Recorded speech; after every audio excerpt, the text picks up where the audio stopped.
பார்வதி பதையே. பெரியவர்களே, தாய்மார்களே, சிவநாயக செல்வர்களே, நம்மளுடைய ஆலயத்தில் இன்றைய தினம் 5ஆம் நாள் இரவு ரிஷப வாகனம், நேர் ரிஷபம்.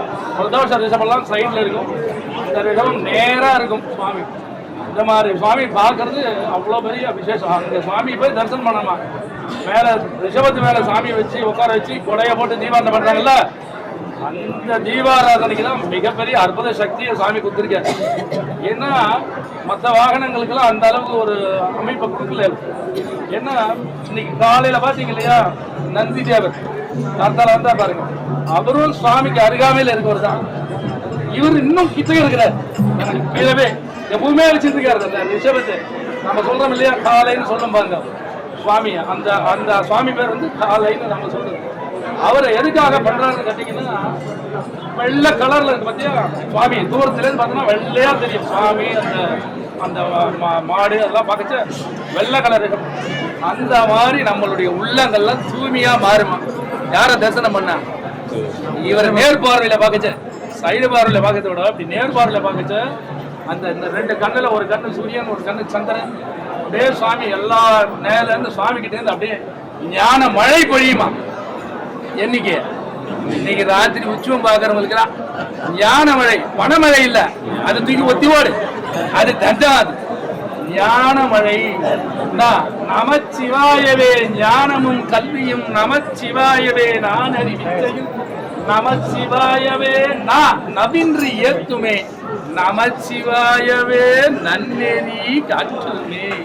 அதுதான் நாங்க சமஸ்கிருதத்தில் சொல்றது, சிவஸ்மரணே நைவ யபோகதி.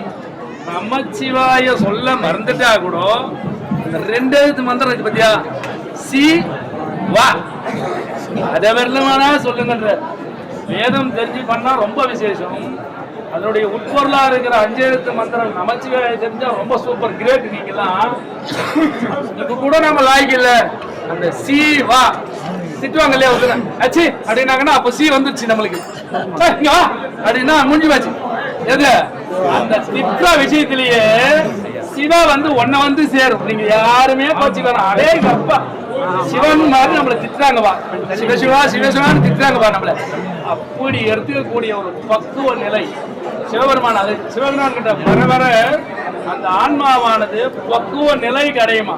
புரியல, நீ சப்பாத்தி மாவுலாம் பெஞ்சீங்கன்னா எப்போ ஒரு ஸ்டேஜ் கொழுவி போட்டு அதை ரெடி பண்ற சப்பாத்தி மாவை, அதுக்கு ஒரு பக்குவ நிலை வரலன்னு வச்சுக்கா, மூச்சுன்னு தான் இருப்போம். அது வர வரைக்கும் இன்னும் கொஞ்சம் மாவு போடுமா, இன்னும் கொஞ்சம் தண்ணி ஊற்றுமா, இன்னும் கொஞ்சம் பிசியுமா, என்னம்மா அப்படிதானே அந்த பக்குவ நிலை. அந்த மாதிரி பக்குவ நிலையை இந்த எம்பெருமான் நம்மளுக்கெல்லாம் கொடுப்பார். அவரையே நினைச்சிட்டு இருக்க மாதிரி நம்மளெல்லாம் பண்ணுவார். அப்பேற்பட்ட ஒரு பூஜை இந்த 10 நாள் உற்சவம். ஒவ்வொரு வருஷத்துலையும் இந்த 10 நாள் பூஜையை பண்ண சொல்றாங்க. ஏன்னா வருஷத்தினுடைய பேர் மாறிண்டே இருக்கும். புரிஞ்சுதா, இந்த வருஷம் புரோதினா, அதுக்கு அடுத்த வருஷத்துக்கு வேற ஒரு பேர், அதுக்கு அடுத்ததுக்கு ஒரு வேற வருஷம் பேர். அப்போ அவருக்கு பூஜை பண்ணணும், அப்போ அவருக்கு கல்யாணம் பண்ணணும். நமக்கெல்லாம் ஒன்லி லைஃப்ல ஒரு கல்யாணம் தான். ஏன்னா நம்மளாம் பகவான் கிடையாது, நம்மளாம் ஆன்மாக்கள். புரியல, அந்த ஆன்மாக்களுக்கு வந்து ஆண் ஆன்மாக்கள் பெண் ஆன்மாக்கள்லாம் டிஃபரன்சியேஷன்லாம் கிடையாது. அப்பா அம்மான்றதெல்லாம் டிஃபரன்சியேஷன்லாம் கிடையாது. ஆன்மானா ஒண்ணுதான், ஒரே கேரக்டர் தான். புரியல, அந்த ஆன்மாவானது எல்லா வினையும் போய் சிவத்தோட போய் சேர்றதுதான் இந்த ஆலயத்தில் நடக்கிற மிகப்பெரிய விஷயம். எப்படி நாமெல்லாம் இறந்துட்ட பிறகு இந்த ஆன்மா சுத்திக்கிட்டே இருக்குமா அந்த கோவில், அதுக்கு எப்போ நேரம் கிடைக்குதோ அப்பதான் அந்த சுவாமியினுடைய கருணை கிடைக்குதோ அப்பதான் அது ஒன்று சேரும். இந்த கோவில்ல பனைமரம் இருந்தது இல்லையா, ஆண் பணியவே இருந்தது இல்லையா ரொம்ப நாளா, அந்த பனைமரம் சிவ சிவ சிவன்னு வேண்டிகிட்டே இருந்துதான். அதுக்கு ஒரு நேரம் வரும்போது ஞானசம்பந்தர் வருங்காலத்துல அந்த ஆண் பனைமரம் குலைகின்றதா. யார் சொல்றது? இத அருணகிரிநாதர் சொல்றாரு நம்ம கோயில். யாரு? ஞானசம்பந்தர் பண்ண ஒரு விஷயத்துக்கு விளக்கம் யார் கொடுக்குறாரு? அருணகிரிநாதர். அதாவது சிவமாய் தேனமு தூரம் பவமாய் தானது ஆகுன்றார். நீ சிவசிவன் நினைச்சானா உனக்கு நடக்க வேண்டியதெல்லாம் பவமாயினா கண்ணுக்கு தெரியாமே மொத்தம் நடக்கும். யாருக்கு? எல்லாருக்கும். சரியா? அப்பேற்பட்ட ஒரு அற்புதமான ஒரு நிகழ்ச்சி நீங்க கலந்து அந்த சுவாமியை ரிஷபத்துல தீபாரதனை பார்த்து, இங்க தீபாரதனை விபூதி குத்துறாங்கன்னு ஓடுறாதீங்க, போயிட்டு அங்க போய் அப்படியே இவ்வளவு தூரம் அப்படியே சுவாமி நிக்கலாம். அந்த ரிஷபத்தை பார்த்துட்டு, நான் நேற்று பார்த்தேன் நாகத்துல ஏறும் போது பார்த்தா யாரையும் காணும், இங்க இருக்கிறாங்க அங்க போயிடுறாங்க. ஒரே இடத்துல தீபாரதனை பார்த்தேன்பா, முடிஞ்சு போச்சு. புரியல. இன்னைக்கு 5ஆம் நாள் ரொம்ப விசேஷம். அஞ்சாவது நாள்னாலே நாமச்சிவாய அந்த அஞ்சாவது நாள் 5 எழுத்துக்கு சேர்த்து டோட்டலா முடிஞ்சது. அந்த ரிஷபத்துல ஏறி இப்படி வராரு சாமி. அப்படி சும்மா எம் மாதிரி இன்னைக்கு நீ குத்துக்கலாம் அந்த செங்கலை. நீ தேர் எண்ணி கொடுக்குற செங்கல் எண்ணி குத்துக்கலாம். ஞாபகமே இல்லை. நம பார்வதி பதயே.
महाजनानां भक्तजनानां ग्रामस्थानां नगरवासीनां क्षेमाभिः वृद्ध्यर्थम् आरोग्य दिनगात्र सिद्ध्यर्थं सदा शिव ऐक्य प्राप्त्यर्थं दिव्य शरणानन्दयोः विशेष पूजायाम् अध्यकरिष्ये। ओं देवीयासनाय नमः। देवी मूर्तये नमः। मोहिन्यै नमः। एकाक्षरै नमः। विघ्नायकै नमः। पञ्चभाषिण्यै नमः। भवान्यै नमः। सर्वाण्यै नमः। पापनाशिन्यै नमः। भद्रकालिन्यै नमः।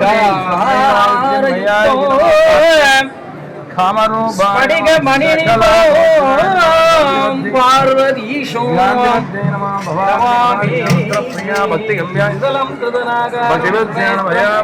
चित्सयायुधं त्रिजन्म पापसंताः महादेव शिवार्पणं भवानी शिवासनाय नमः। नारायण शिवमूर्तये नमः। भगवान् शिवाय नमः। हृदयाय नमः। धनुर्धारणे पशुधारणे महोदवराज महादेव महारौद्राय नमः। भवाय सर्वाय ईशानाय पशुपदे नमः। रुद्राय भीमाय मगधोद्धवाय नमः। श्री अखिलाण्डकोटि ब्रह्माण्डनायक श्री बालभुजाम्बिका समेत वेदपुरीश्वर स्वामी नमो नमः। ओम समग्रे रुद्रो सुरो महादिवस्त्वगं सद्भामारुधं रक्षसी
சமேத வேதபுரீஸ்வரர் எம்பெருமான் திருவடிகள் போற்றி போற்றி போற்றி போற்றி